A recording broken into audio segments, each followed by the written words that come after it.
Welcome to the brand new Trini'tea podcast. Hope you are well seated and that you're excited to listen to seniors spilling tea. News, stories, gossip, everything that we find interesting and constructive will be in this podcast. For the opening, we wanted to do something special, so in honor of all and Halloween coming soon, Chloe and Emma are gonna tell us a creepy and horrific story that we don't know anything about, and after that will be Lily and my turn. So, hello, my name is Emma, and our story is called A Nurse's Dream Was a Patient's Nightmare. Let's begin. This is the story of Sarah, a pseudonym, a colleague of my nurse friend. I'll tell it in her voice. That night, Sarah was spending a calm shift together with another nurse on the night shift. A few days earlier, one of her assigned patients, Susan, was scheduled for surgery, so she escorted her to the pre-op area outside the operating room. Susan was an elderly woman in her 70s. She seemed a bit forgetful, and when she saw me, she would call me Ashley, apparently her granddaughter, and hold my hand tightly, refusing to let go. Sometimes, when I was whipping her body, she would suddenly pat my head and smile. Even though Susan was a little confused, she seemed to understand she was about to undergo surgery. While being wheeled on the stretcher, she kept holding my hand and looking at me with worried eyes. "You'll be fine. Stay strong." I encouraged her like that, holding her hand all the way to the pre-op area. Susan's surgery ended up taking much longer than expected, but it was successful. Later, during my scheduled rounds, I checked the surgical ward, and at the end, because I was worried, I decided to stop by Susan's room again.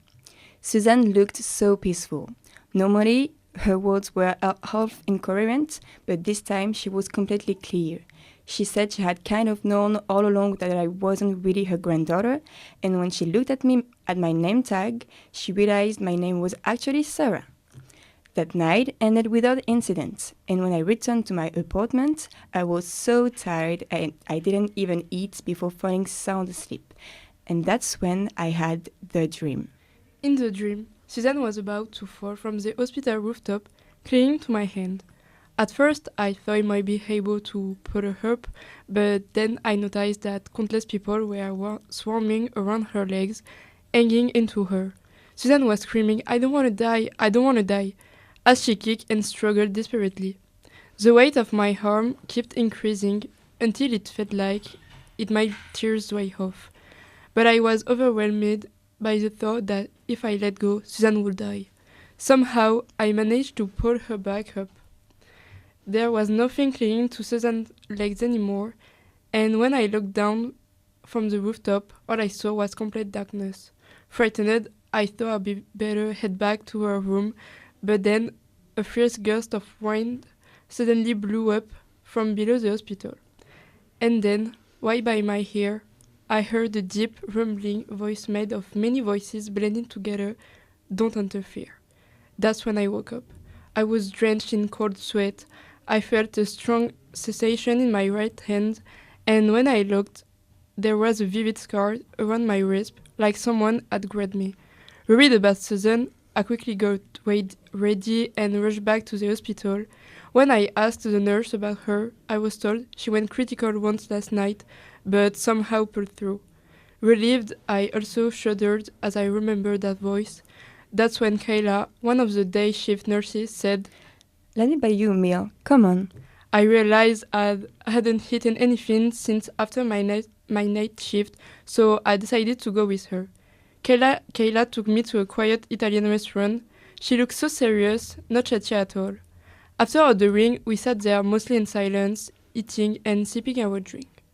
When we had finished eating and finally let out a sigh of relief, Kayla suddenly began to speak. "Did you maybe have a strange dream?"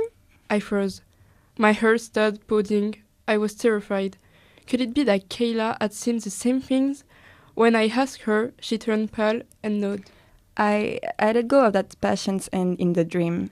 That patient had died, and Kayla said she regretted it every single day. Ever since, the patient appeared in her dreams again and again, clinging to her, pleading, "Help me, help me." Kayla said the patient's legs were covered in the shadow of many people, pulling her down as if to drag her away. What if I had let go of Susan's hand that time? Not even a year later, I left that hospital and transferred to another one. Here what I heard afterward. A former coworker who had stayed at that hospital told me Kayla took her own life a few years later. By the time I left, she had already started to show signs of breaking down mentally. After quitting, she was in and out of psychiatric care, repeating over and over, "It wasn't my fault." In the end, she jumped to her death from the hospital's emergency staircase. Meanwhile, Susan is still alive and, well, every year I still receive a Christmas card from her. Well, that was frightening. So I hope that you will like our story just as we liked yours. Mm-hmm. So our is about a woman and a spirit, basically. So I'm gonna just talk like if I was a woman. So in 2016, a few months later after I gave birth to my daughter, I was living in a flat in Paris. I started to feel a man presence when I was all alone with my baby. I had the feeling that I was seeing his figure, his silhouette, out of the corner of my eyes. Knowing that, as every other new parent, I wasn't sleeping a lot, I considered that it was my lack of sleep's fault. I still informed my husband and my mom about my situation, because day after day, it started to take a lot of my energy and was basically driving me crazy. I told my loved one that I felt like there was a guy with me, and that if he was hearing, I was begging him to let go. I was scared, of course. One day, while my husband was sleeping, I was in the kitchen looking at my toddler, when all of a sudden, she pointed something in the corridor and said, "Daddy." There was only us two and no one else, but I still checked in my bedroom if my husband was still sleeping, and he was. That event brought back the strange feeling I had about someone near me months ago. Weeks later, I was receiving a friend of mine for tea time while my daughter was sleeping in her bedroom. And out of nowhere, my friend told me this sentence: "I just saw someone in your corridor." We were not living in a huge flat, and the living room and the corridor were only separated by a glass door. So we checked if there was anything, but nothing was there. Was it a reflection? I still don't know. I was kind of sick of this situation. That's why I asked for help.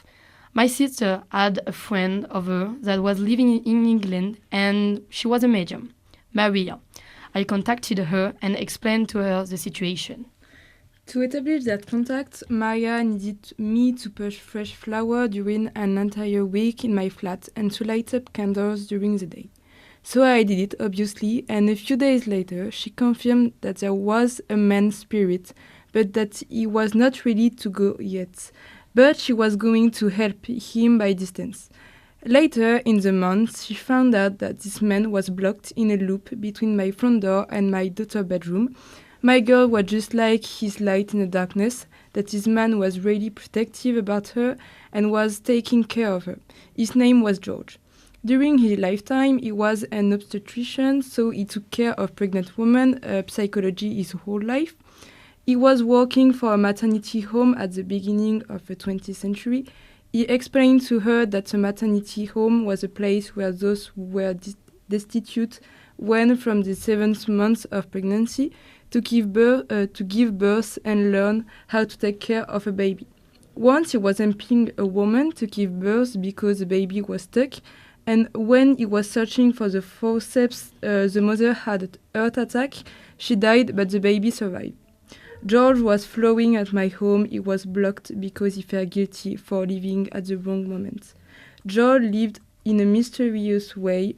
I felt really better. That's why I started to make some research. I found out not that far in my street, there is now a nursery for children's social services, the Michelet Center, which was before that a maternity home for pregnant women that closed indoor in the 1930s.